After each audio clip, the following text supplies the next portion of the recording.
Slovenski izpusti CO2 na prebivalca so večji od svetovnega povprečja. Slovenija pa želi postati referenčna država zelene mobilnosti. Kako bo to postala? Samo v primeru, če bo zmanjšala ogljične izpuste v prometu in v energetiki. Tu sta glavni žarišči izpustov. Cilji so znani.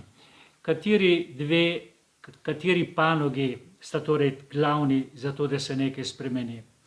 V energetiki se marsikaj dogaja, v prometu pa nekoliko manj, čeprav nekateri zgledi so. V tej številki je zato v ospredju promet, zelena mobilnost.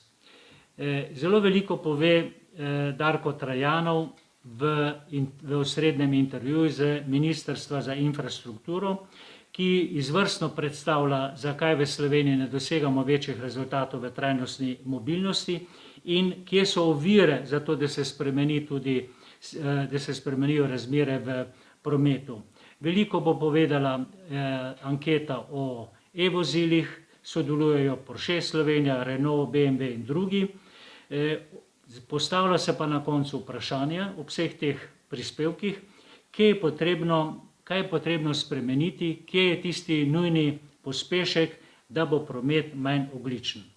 In še dve stvari. Magister Gregor Ficko se sprašuje, kaj mora storiti država, da bo gradbena panoga lahko dosegla predvideno rast.